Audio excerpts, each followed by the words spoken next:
Hey guys, welcome back.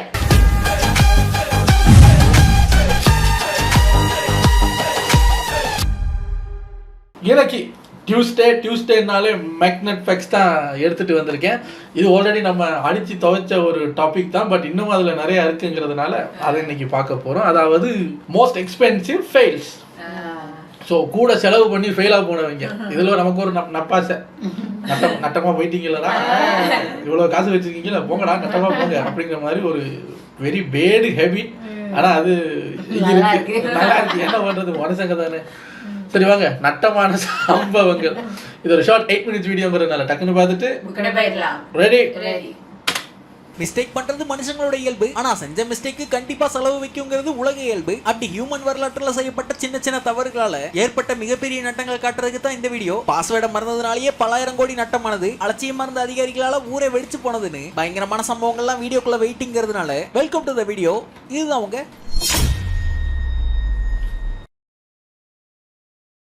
த iPhone case.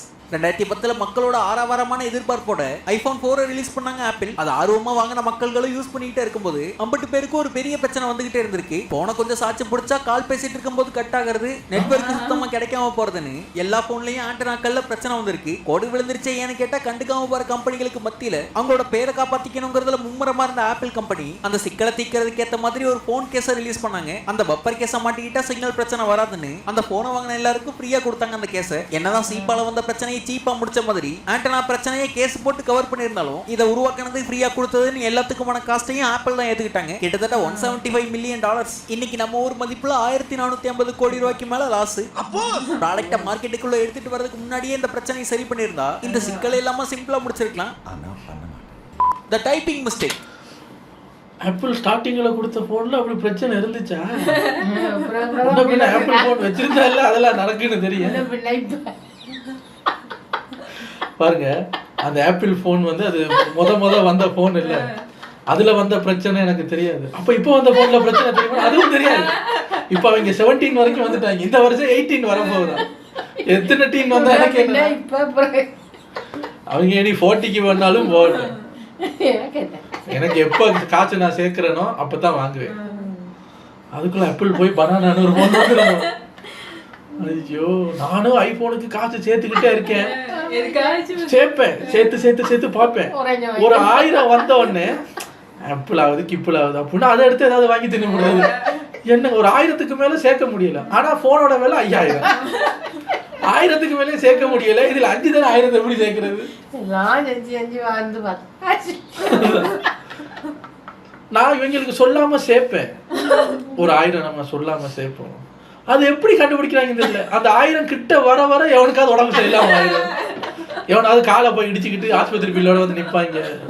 இவங்க தான் அப்படின்னா இந்த வீடு அதுக்கு மேல 1000 சேர்க்கிற 1000 ஏதாவது வடிக்க, ஐயோ வடிச்சிருச்சு, ஏதாவது டப்பு உடச்சிக்கிட்டு பிச்சுக்கிட்டு போகும் தண்ணி. அதை கூப்பிட்டு ரிப்பேர் பண்ண அவர் போடுவார் ஒரு பில்லு. இப்படி நான் காசு சேர்க்கறது எல்லாருக்கும் தெரியுது. எப்படின்னு தெரியல. இதான் அந்த காலத்துல தாத்தாக்கெல்லாம் கோமணத்துக்குள்ள ஒளிச்சு வச்சு இப்ப கண்டுபிடிக்கலாம் பார்ப்போம். அதான் நமக்கு ஜட்டி போடுற பழக்கமும் இல்லைங்க.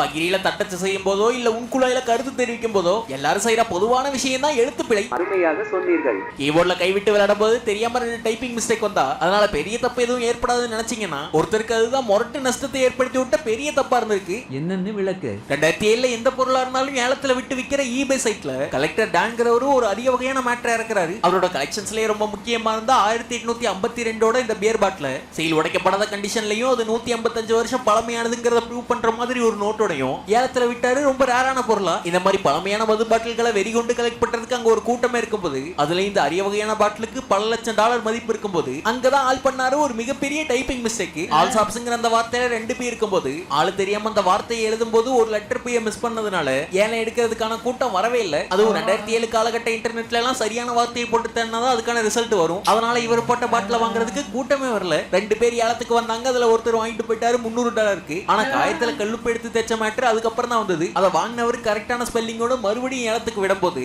157 பேர் போட்டி போட்டு ஏலம் எடுத்தாங்க. ஃபைனலா அது $5 லட்சம் ஒருத்தர் வாங்கிட்டு போனாரு. அவருக்கு தான் லக் இருந்திருக்கு. 300 எங்க இருக்கு, 5 லட்சம் எங்க இருக்கு? அவனை பாருங்க, விரல் அவரை தடுத்திருக்கு. அந்த வாங்குறவருக்கு தெரியும் ஸ்பெல்லிங் மிஸ்டேக்கா இருக்கு, நம்ம வாங்கி இப்ப வித்துறலாம். ஆனா 300 கொடுத்து வாங்குற வரைக்கும் அதை பத்தி வாய் திறக்கல. ஆனா இவரோட அழகான வசனம் சொன்னாரு. அவர் அதை சொன்னதை கேட்கும் போது எனக்கு ஒரு மாதிரி உடம்பெல்லாம் கூசுது. புதுசா வந்த காயத்துல கல்லு படுத்து தேய்ச்ச மாதிரி அவர் இருந்திருக்கு. எப்படி இருக்கு கல்லு படுத்து? எப்படிங்க யோசிக்கிறீங்க? புதுசா வந்த காயத்துல கல்லு படுத்து தேய்க்கிறாங்க.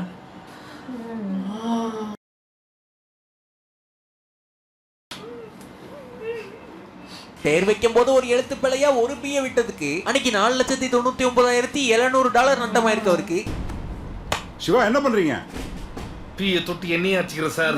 The bad words. நம்ம ஊர்ல ஏகப்பட்ட துணிக்கடைகள் இருக்க மாதிரியே அமெரிக்கால இருக்க ஒரு ஃபேமஸான பிராண்ட் தான் இந்த A&F. அது என்னப்பா எடிட்டர்? Abercrombie and Fitch. அதுதான் அந்த கம்பெனியோட CEO சொன்ன ஒரு வார்த்தையால 10 வருஷத்துக்கு அப்புறம் ஊம குத்து வாங்குச்சு அந்த கம்பெனி. எது நெசந்தான் 2006 அதோட CEO இருந்த மைக் ஜெஃப்ரிஸ்ங்கிறவரு, நாங்க எங்க கம்பெனியோட துணி எல்லாம் கூலான கிட்ஸுக்கு தான் தயாரிக்கிறோம், ஒரு சிலருக்குலாம் அந்த ட்ரெஸ் போடுறதுக்கு தகுதி இல்ல அப்படிங்கிற மாதிரி பேச்ச கொடுத்திருப்பாரு. கொஞ்சம் பெரிய சைஸ்ல பிளஸ் சைஸ்ல துணி போடுறவங்களையும் கிண்டல் பண்ற மாதிரி. இது அப்ப எந்த ஒரு பிரச்சனை ஏற்படுத்தலைனாலும் 2013 இன்டர்நெட் வளர்ச்சி கொஞ்சம் கொஞ்சமா வர அவர் பேசியிருந்த அந்த ஸ்டேட்மெண்ட்டும் பிசினஸ் இன்சைடர் மூலமா திரும்ப வர ஆரம்பிச்சது. பெரிய சைஸ்ல ட்ரெஸ் போடுறவங்க எல்லாம் அவர் அவமானப்படுத்துறாருன்னு மக்கள் மத்தியில ஏகப்பட்ட எதிர்ப்புகள் கிளம்பிச்சு. அவர் பேர் அடி வாங்கினதோட மட்டும் இல்லாம கம்பெனியோட பிராண்ட் வேல்யூ சேர்ந்து குறைஞ்சது. எதிர்வினை அதிகமாயிட்டே போக Abercrombie and Fitch. அந்த கம்பெனி அதுக்கப்புறம் எல்லா சைஸ்லயும் ட்ரெஸ் விற்க ஆரம்பிச்சிட்டாங்க. இப்ப 5XL சைஸ் கேட்டாலும் கிடைக்கிற அளவுக்கு கடையவே மாத்தி வச்சிருக்காங்கிறது குறிப்பிடத்தக்கது. The password. பொதுவா ஜிமெயில் அக்கௌண்ட்டுக்கே பாஸ்வேர்டை மறந்துட்டு பர்கெட் பாஸ்வேர்டை போட்டு மாத்திருப்போம் நம்மள பலரும். ஆனா பாஸ்வேர்டை மறந்ததுனாலேயே பல ஆயிரம் கோடிகளை இழந்தவர் தான் ரைன் லோமஸ்ங்கிற இவரு. எஸ்டோனியால இருக்க LHVங்கிற பேங்கோட ஓனரான இவர் தான் எத்தீரியம்ங்கிற பிட்காயினை அதிகமா வாங்கி வச்சிருந்திருக்காரு. 2014 காலகட்டத்துல ஒரு காயின் வெறும் $25 வித்துட்டு இருக்கும் போதே அதை 2.5 லட்சம் காயினுக்கு மேல வாங்கி வச்சிருந்திருக்காரு. காலப்போக்கில் வாங்கி வச்சிருந்த எத்தீரியத்தை ஆக்சஸ் பண்றதுக்கான பிரைவேட் கீயும் தொலைச்சிடுறாரு. அதோட ஜேசன் போல்டரும் தொலைஞ்சு போகுது. ஆனா ஆண்டுகள் கடந்து எத்தீரியம் காயினோட வேல்யூ அதிகமானதுக்கு அப்புறமா இவர் வாங்கி வச்சிருந்த பிட்காயின்களோட மதிப்பு மட்டுமே 8000 கோடிக்கு மேல போனதுக்கு அப்புறமா மனுஷன் என்ன பாஸ்வேர்டு போட்டோங்கிறதே மறந்துறாரு. ஆமா, பாவி பைப்புல 8000 கோடி ரூபாய் மதிப்பிலான பிட்காயினை பாஸ்வேர்டை மறந்துட்டு தொலைச்சிட்டு நிக்கிறப்படி. இப்போ மறதி இருக்குன்னு தெரியும் போதே பாஸ்வேர்டை எங்கேயாவது சேஃப்டியா வச்சிருந்திருக்கலாம். இப்போ என்ன பண்ண? இத பத்தி மறந்துரு, வேற என்ன செய்யறது நம்ம? The words mistake. அடே, இந்த ஈத்தீரியம் இந்த பிட்காயின்ஸ் கூட பாஸ்வேர்டா மறப்பீங்க. நான் ஒரு வாட்டி மறக்காதன்னு ஒரு பாஸ்வேர்டு வச்சிருக்கேன். சத்தியமா மறக்காத அப்படின்னு ஒரு பாஸ்வேர்டை மறக்காத அப்படின்னு ஒரு பாஸ்வேர்டு வச்சிருந்தேன்னா எக்கச்சக்க இமெயில்ஸ் அப்ப வச்சிருப்போம்ல சின்ன வயசுல. மறக்காதையோட இமெயில் அட்ரஸ் எனக்கு தெரியாது. சரி, சேஞ்ச் பாஸ்வேர்டை கொடுக்கலாம் அப்படிங்கிற ஒரு இது வரும்போது அந்த இமெயில் அட்ரஸுக்கு அந்த பாஸ்வேர்டு வந்து வேற ஒரு இமெயில் அட்ரஸுக்கு போற மாதிரி செட் பண்ணி வச்சிருந்தேன்னா அந்த இமெயில் அட்ரஸ் முழுசா எனக்கு ஞாபகம் வரல. இதுல போடும்போது பாதியை போட்டுட்டு பாதிக்கு ஸ்டார் போடுவாங்க, முழு இமெயில் அட்ரஸையும் போட மாட்டாங்க. அப்படி குழம்பி போய் இமெயில் ஐடியை மறந்துட்டேன் நான். சில நேரம் கூகுளில் என்ன பண்ணோம், கூகுளில் இருந்து மெசேஜ் வரும். அந்த மெசேஜை பார்த்தோன்னே எனக்கு அப்போ தான் மண்டையை சொறிவே ஞாபகமே வராது. மெசேஜ் என்ன தெரியுமா வரும்? ஹலோ மிஸ்டி ட்ரிபிள் அப்படின்னு ஒரு நம்பரை போட்டு @gmail.com. என்ன இமெயில் அட்ரஸ்? நீ திறந்தியா? இல்ல. நானும் திறக்கலையா? அதான் யாரும் திறக்கல. அப்படி உள்ள போய் பார்த்தா ஜிமெயில் சொல்லும், ஒரு வருஷமா இந்த இமெயில் அக்கௌண்ட் இன்ஆக்டிவா இருக்கிறதுனால நாங்க இன்னைக்கு இதை டிலீட் பண்றோம். அட நன்னாரி, ஒரு வருஷத்துக்கு முன்னாடி திறந்து வச்சிருக்கேன் நான் தான் எதுக்கும் அவனுக்கு.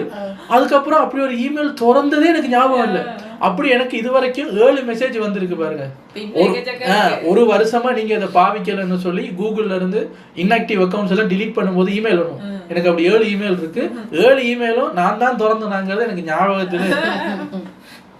மக்கள் எடையை குறைக்கணும்னு முடிவு பண்ற பயபிள்ளைங்க பலரும் கையில எடுக்கிற ஆயுதம் தான் இந்த ஓட்ஸ். அந்த மாதிரி ஓட்ஸ் கம்பெனிகள்லயே உலக லெவல்ல ஃபேமஸ் ஆனது இந்த குவைக்கர் ஓட்ஸ். அனைவரும் அறிந்ததே. 1990களில் ஓட்ஸ் மார்க்கெட்டுக்குள்ள என்ட்ரி ஆன இந்த கம்பெனி எல்லா காம்படிஷனையும் முறியடிச்சு 1 நம்பர் வர அளவுக்கு உயர்ந்து நின்றுச்சுன்னா இவங்க பண்ண இன்னொரு புது முயற்சி தான் பெரிய மிஸ்டேக் ஆச்சு. 1992ல அமெரிக்கால பாப்புலர் ஆயிட்டு இருந்த ஜூஸ் கம்பெனியான ஸ்னாப்பிள்ங்கிற கம்பெனியை மொத்தமா வாங்கினாங்க. $1.7 பில்லியன் கொடுத்து, அதாவது 15,000 கோடிக்கு மேல விலை கொடுத்து வாங்கினாங்க. வாங்கின அந்த கம்பெனியை நம்ம இன்னும் வளர்த்தெடுக்கலாம்னு பார்க்கும்போது அதோட மார்க்கெட்டிங்கை ஒழுங்கா செய்யாம அவங்க கோட்டை விட்டு டிஸ்ட்ரிபியூஷன்ல ஏற்பட்ட சேஞ்சுகளையும் சமாளிக்க முடியாம அந்த ஸ்னாப்பிள்ல பயங்கர நட்டத்தை சந்திக்க ஆரம்பிச்சாங்க. வாங்கின 3 வருஷத்திலேயே அதை கையாள முடியலன்னு வேற ஒரு கம்பெனிக்கு வித்துட்டாங்க. வெறும் $300 மில்லியன், அதாவது 2,500 கோடிக்கு வித்துட்டாங்க. அவசரமா 15,000 கோடிக்கு வாங்கி 2,500 கோடிக்கு வித்தா எவ்வளவு நட்டம்? 1.4 பில்லியன், அதாவது 12,500 கோடி கிட்ட நட்டமா போச்சு. ஓட்ஸ் விக்கிற கம்பெனிக்கே உடம்பிழச்ச தருணது.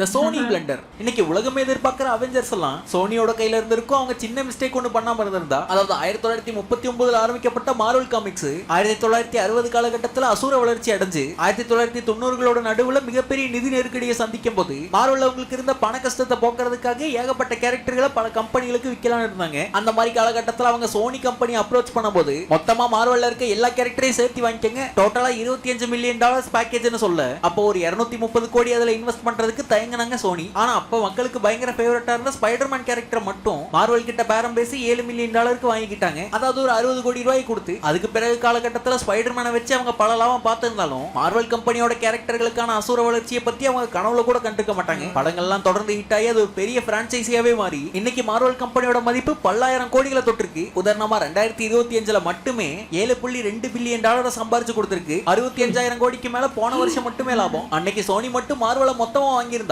அத்தனை கேரக்டர் அவங்க கையில இருந்திருக்கும், அவ்வளவு லாபமும் அவங்க பையில இருந்திருக்கும். Tianjin disaster. சைனால இருக்க முக்கியமான துறைமுக நகரமா இருக்க டியான்ஜின்ல ஆகஸ்ட் 12, 2015 நைட்டு 11:30 மணிக்கு ஒரு மிகப்பெரிய எக்ஸ்ப்ளோஷன் ஏற்படுது. அது எந்த அளவுக்கு கொடூரமா இருந்ததுன்னா அந்த வெடி விபத்து 2.9 மேக்னிடியூடுக்கு ஒரு நிலநடுக்கத்தையே ஏற்படுத்தி விட்டுச்சு. ஸ்பேஸ்ல இருந்து சேட்டலைட் எடுத்த போட்டோல கூட அந்த எக்ஸ்ப்ளோஷன் தெரியற அளவுக்கு பயங்கர பிரம்மாண்டமான ஒரு நெருப்பு பிளம்பு ஏற்பட்டுச்சு. அதுல அதை சுத்தி இருந்த பில்டிங்கள் அத்தனையும் சாதாரணமாச்சு. 200 மனித உயிரும் போச்சு. சைனால நடந்த பேரழிவுகள்லயே முக்கியமான ஒன்னா பார்க்கப்படுற இதுல காரணமா அமைஞ்சது அது நடக்கிறதுக்கு 40 நிமிஷத்துக்கு முன்னாடி நடந்த ஒரு பில்டிங் ஃபயர் தான். அந்த போர்ட் சிட்டில இருக்க பின்ஹாய் நியூ ஏரியாங்கிற பகுதியில ஒரு வேர் ஹவுஸ்ல தீ பிடிச்ச ஏரியா ஆரம்பிச்சிருக்கு. அந்த வேர் ஹவுஸ்க்குள்ளேயும் சாதாரணமான பொருட்கள்லாம் இல்ல, ரொம்ப சென்சிட்டிவான வெடி விபத்தை ஏற்படுத்தக்கூடிய கெமிக்கல்களை அங்க ஸ்டோர் பண்ணி வச்சிருந்திருக்காங்க. பொதுவா கவர்மெண்டோட பயன்பாட்டுக்காக அந்த கெமிக்கல்கள்லாம் அங்க வைக்கப்பட்டிருந்தாலும் அவங்க பண்ண மிகப்பெரிய மிஸ்டேக்கே ரூல்ஸை ஃபாலோ பண்ணாம இருந்தது தான். அதாவது இந்த மாதிரி அபாயகரமான பொருட்களை மக்கள் வாழ்ற பகுதியில இருந்து 1 கிலோமீட்டர் கேப்பாவது கொடுத்து தான் தேக்கி வைக்கணும்னு இருந்தது அரசு அதிகாரிகள் ஃபாலோ பண்ணாம அசால்ட்டா விட்டு இருந்திருக்காங்க. அதை சுத்தி வாழ்ந்துகிட்டு இருந்த மக்களுக்கு இப்படி ஒரு பேராபத்து இருந்தது தெரியல. அந்த இடத்தை பாதுகாப்பா பாத்துக்க வேண்டிய இன்சார்ஜும் சரியா இல்ல. அந்த பேராபத்தை விளைவிக்கக்கூடிய கெமிக்கல்கள் தீப்பிடிக்கதான் சைனாவையே உழுக்குன அந்த மிகப்பெரிய வெடி விபத்து நடந்தது. 280 டன் டிஎன்டியை வெடிக்க வச்ச அளவுக்கு அதுல இருந்த போர்ஸும் விளைவு இருந்திருக்கு. அது துறைமுக பகுதியா இருந்ததுனால அங்கிருந்து ஷிஃப்ட் பண்ணணும்னு வைக்கப்பட்டிருந்த கார்கள்லாம் இந்த வெடி விபத்திலையும் தீ விபத்திலையும் எரிஞ்சு சாம்பலாச்சு. வெளிநாடுகளுக்கு அனுப்புறதுக்காக வச்சிருந்த 26,000க்கும் மேல கார்கள் எரிஞ்சு நாசமாச்சு. இதுலயே ஒரு 470 மில்லியனுக்கு மேல நட்டம். இது போக சப்ளை செயின்ல நடந்த டிஸ்ரப்ஷனால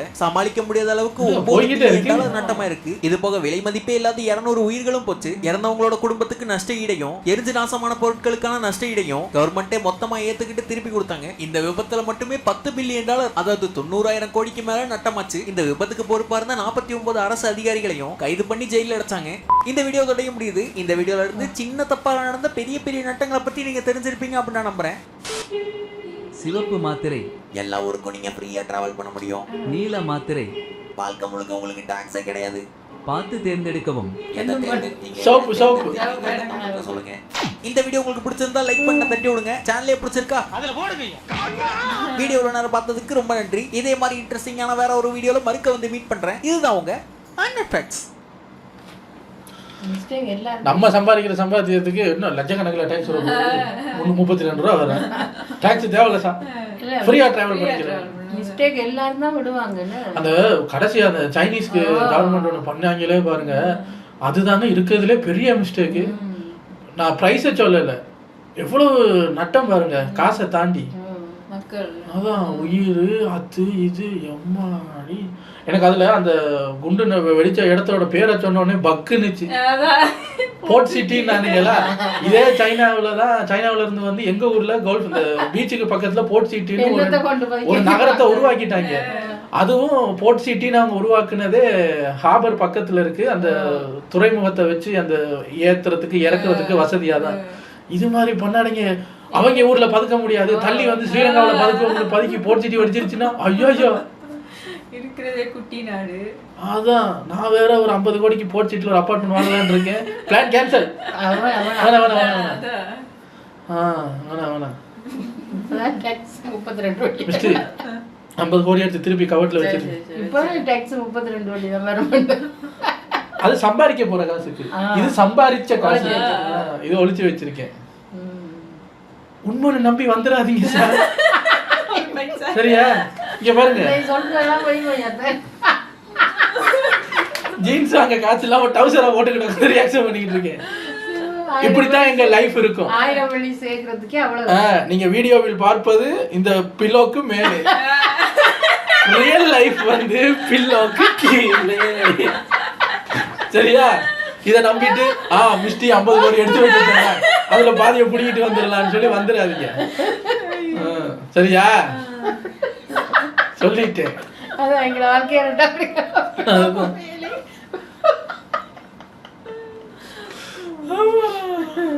எனிவேஸ் வீடியோ நல்லா இருந்தது.